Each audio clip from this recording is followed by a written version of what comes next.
Abraham Maslow once said, "The way to recover the meaning of life and the worthwhileness of life is to recover the power of experience, to have impulse voices from within, and to be able to hear these impulse voices from within." He was an incredible American psychologist, and he taught with that, many times we get lost because we follow impulses from without, external noises, and we're living in a time where there's more of these noises than ever before. You may go through certain educational systems, you may go through certain, thought ideas from other spiritual ideas, all kinds of different ideas that will tell you who you should be. But I always get inspired by the quote by Charles Bukowski, who said, "Can you remember who you were before the world told you who you should be?" It kind of resets us because it reminds us that, well, it doesn't matter what we've been told.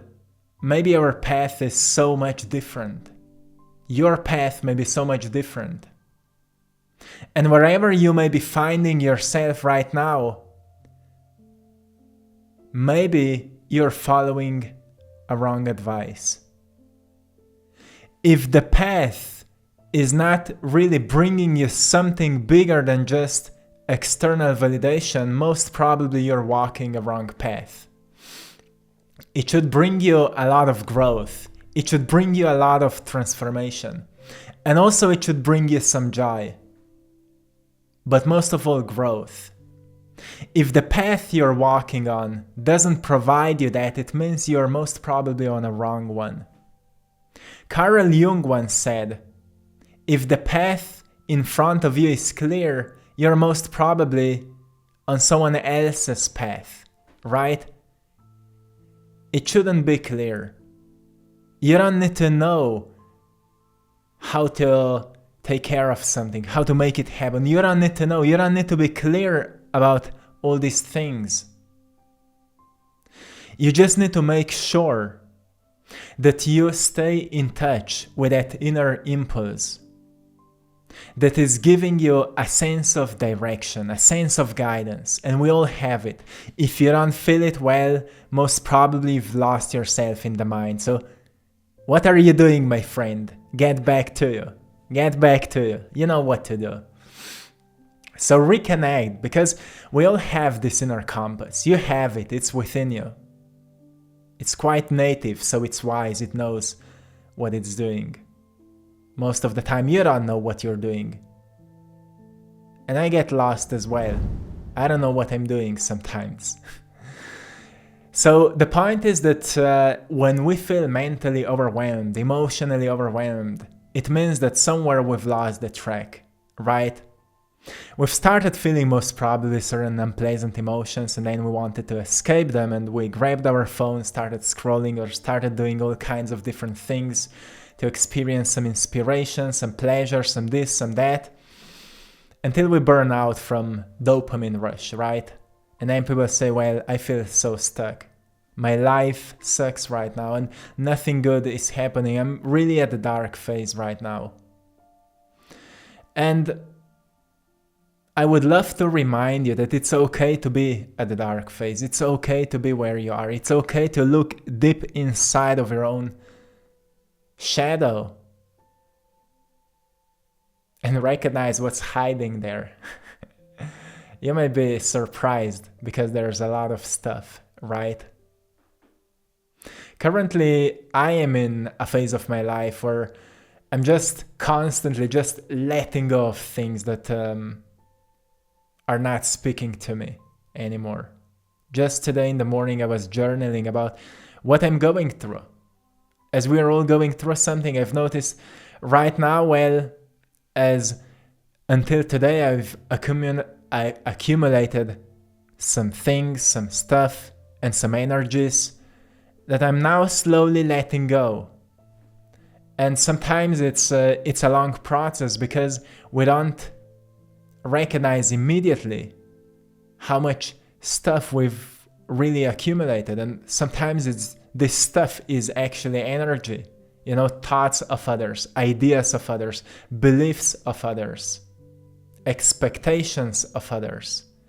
Even emotions are contagious, right? Science says if you spend enough time with a person who's constantly sad, like a chronically sad person, you will feel sad as well. Emotions are contagious.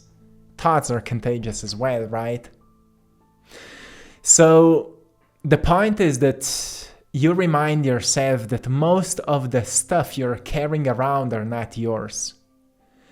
And when you recognize that there's too much stuff you're carrying around, they start slowing you down, right? And then every time you want to push yourself forward, you will start to feel like you would be anchored somewhere at a certain phase of your life. And then people say, I'm at such a dark phase of my life. But I think you're not. If that's you, I think you're not in a dark phase of your life. You're in a phase of truth, of self-honesty, where you're getting, eye to eye with yourself, and you need to decide what parts of you want to evolve and what parts of you want to leave behind. It's like a story of the phoenix where, the pain becomes so unbearable because of fire, because something is burning you down, that it feels like you're dying. But just at the moment when you thought you're dead, that other part of you still stays alive, and you suddenly wake up to a new understanding where you recognize, oh, I was actually not what I thought I was. I'm something else. So you recognize that what was actually dying was a part of your identity. Those were your attachments to thoughts, to ideas, to things. And as you've started losing them, you've also started losing parts of yourself with it, right? And you thought you were dying. But what stayed was the eternal you, the infinite you, the awareness of you. And that's usually a moment where people experience what we now call a spiritual awakening, where they recognize that they are actually this infinite spirit having a human experience, and sometimes we lose ourselves in attachment to material things, and then we get so scared of losing them. And it goes same with ideas, stories and thoughts. And then we get so scared when we start losing these things that we thought that our life is falling apart. And just when we think it's over, this other part of us awakens and we recognize we are actually something so much more. And suddenly we become aware of our childhood passions or childhood dreams, or we become aware of what we always wanted to do, but we were too afraid. Or we become aware of what we wanted to say to that person, but we've been too scared. Right? We always knew what to do, but we were too afraid because we thought that that person will reject us, or that they will be laughing at us, or I don't know, whatever scenario will happen that most probably never happened. And even if it would, it actually would be good. And it rhymes. Because it would help you to build your confidence, to build your self-esteem, to raise yourself up. And once people recognize this other part of them that was sleeping within, they usually decide, okay, well, I don't want to live my life anymore the way that this part is not being expressed. I want to take another path in my life where I will be fully embodying this and integrate it into my character, into my identity, until I become more of it and less of myself. My old self, right? And that's where we start detaching from the past. In alchemy, it was called the phase of Nigreda, also known as the dark night of the soul, where people wake up to a new self, a realization that actually who they were in a childhood when they were pure, when they were not poisoned yet by the outside noises, It was their true self, right? And at some point of our human evolution, spiritual evolution, we need to become back aware of this part of us so we can fully embrace it. That's why in alchemy they said that a person should die many times in one lifetime. Not many people are doing that. Many people get scared when this is happening. That's how you actually unscrew yourself, right? You recognize that there's a great depth to you, and it should be explored. And the exploration of this depth should be somehow expressed, because otherwise everything gets stuck in your mind, right? You need to have an outlet for that. You need to have a way to express it, to pull it out. That's why usually when people go through this dark phase, they start making art, they start writing books, or they start, doing certain therapy sessions and things like that, because it helps them to purify themselves. Like, another ancient term is that you firstly need to purify the jar so then you can fill it up with more wisdom, right? So you can get enlightened. It's nothing mystical, it's just a sign of growth. So being in the dark phase is truly not a bad thing, it's a part of the process, right? But not doing anything in the dark phase then is a choice. And it's always a question, like, are you willing to stay where you are, or are you willing to declutter your life from things that are poisoning you, from things that are slowing you down, from things that have nothing to do with your future? Sure, it's not a thing you do in one day, but if you set some goals for yourself, some bigger goals that may have more to do with maybe your emotional experiences, like having more joy in your life, having more happiness in your life, having more health in your life, then what will you do to get towards these goals will change your life.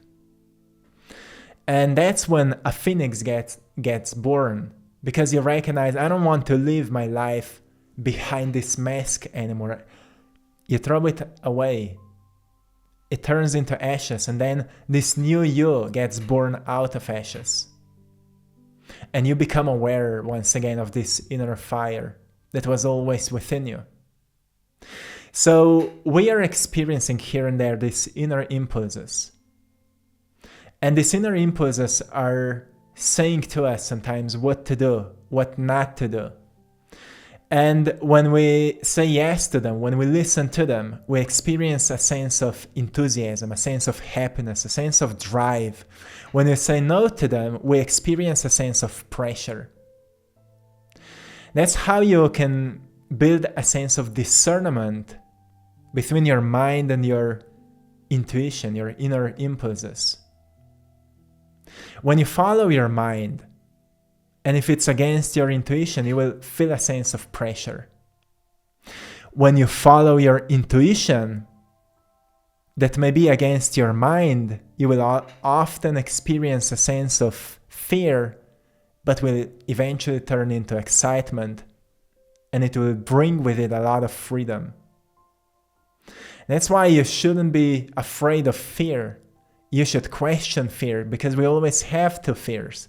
One is the one that will protect you, and one is the one that should be overgrown.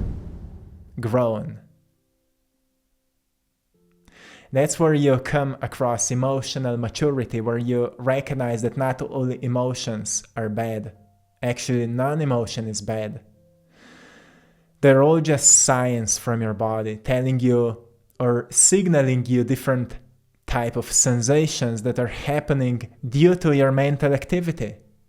Like nothing special. You feel all kinds of different emotions because there's still so much of unsettled energies, unorganized energies. You see, when we start making more meaning in our lives, we start connecting the dots, and when we connect the dots, we experience clarity, and clarity brings us peace, right? So when we don't feel pace in our lives. It means that the dots are not connected yet. So how can we connect dots? Well, we need to move through experiences.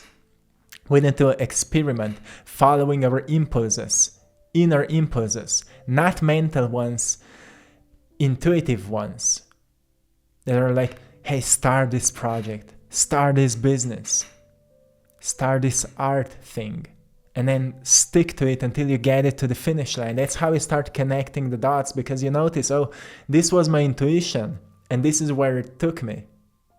And here is a line.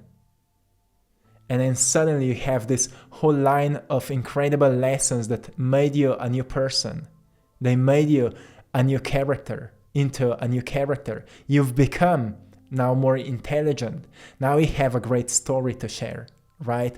And you will experience a lot of peace. Then when someone will invite you to a speech, you will not be shaken, because you will know, look, this happened. This is what I've been through. And I can confidently talk about it because it's my experience. And then you move to the next one and to the next one, and you create more dots. And suddenly you start noticing who you truly are. You start noticing, my path doesn't need to make sense, but if I will walk it, I will eventually make a sense out of it. And suddenly my life will become a story that could be shared with someone who feels lost. And therefore the meaning of your life can give hope to someone who feels lost. And wouldn't it be a great purpose of your struggles right now? Wouldn't it be to set some goals right now to increase clarity, to increase health, to increase happiness, to increase abundance or whatever, by moving through this stage of darkness, by learning from your own sorrows, learning from your own fears, learning from your own sadness, going within. If you feel overwhelmed, sit with these emotions. Ask what you need to know. Ask what to stop doing. Ask what is making you feel this way. Because usually it's just that your brain is burning out by too many of impulsive activity, too much of doing what was always just an escape from your inner world, right? And it made you feel quite overwhelmed. So may this message for you be an invitation to cut all of this. Sit with yourself until you experience quietness, and then in the state of quietness, ask for an answer. If the answer doesn't appear, ask yourself, am I happy? How could I make my life more purposeful? Do I have some goals for my future? Do I have a vision for myself? Do I feel healthy? There's another saying that says the quality of your life determines the quality of your language. You see, sometimes if we don't expand our vocabulary, we'll not be able to see what's truly in front of us. If we don't have words to explain what's happening, we'll not be able to see what's truly going on. That's why it's so important to get another perspective of the situation you're in right now,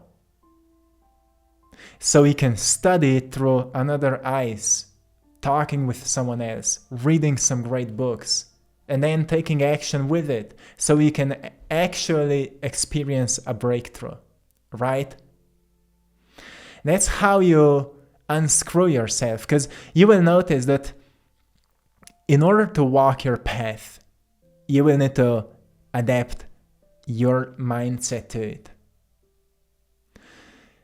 You will need to change your self-talk, because you will notice that most of your self-image comes from your self-talk. And if you don't see yourself as someone who's capable of walking this, you will need to deal with all these negative thoughts you have towards yourself, and you will need to love yourself anyway.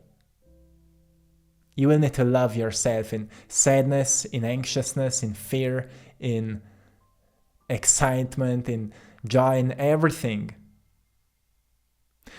And discover that love truly is an unconditional force. And if you can accept yourself as you are and love yourself as you are, you will notice that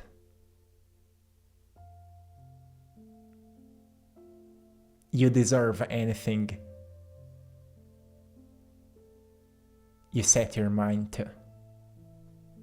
You deserve it, but you need to get it, right? And it will not come to you by itself. As you start walking towards it, the universe meets you halfway, right? It meets you somewhere in the middle because you've showed up. And sometimes when it gets scared, well, move towards it with love. Like in the past, when I had these challenges with my own anxieties and fears, I've started visualizing myself feeling these emotions, and I've checked my body language and I've noticed, well, I feel like not very stable. And in the past, I used to hate myself for that. Like, why am I not so confident as someone else? But then I've learned that it's about loving myself in all these kind of states. And then suddenly I've just accepted myself. And then suddenly all these fears and anxieties started melting down. I've noticed they're not controlling me anyway. Like I've still felt them, but I was able to do the thing anyway, and they had no control over me anymore.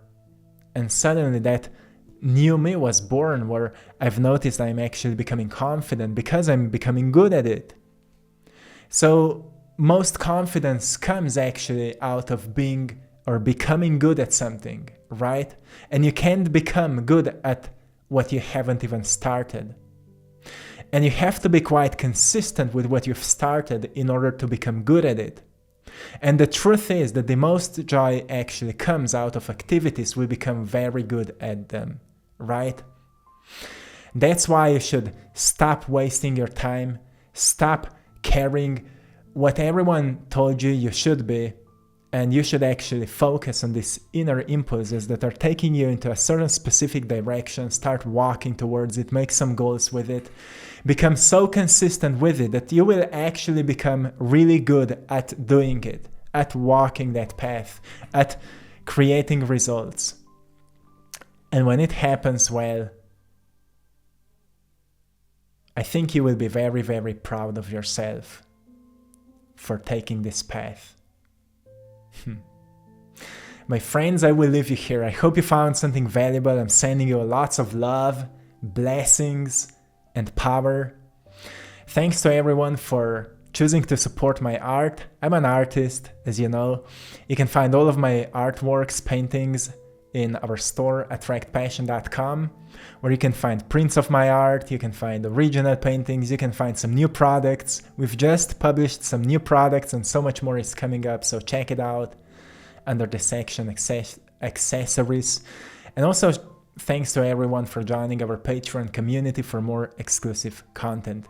You're all truly appreciated, my friends, and till next time, one love.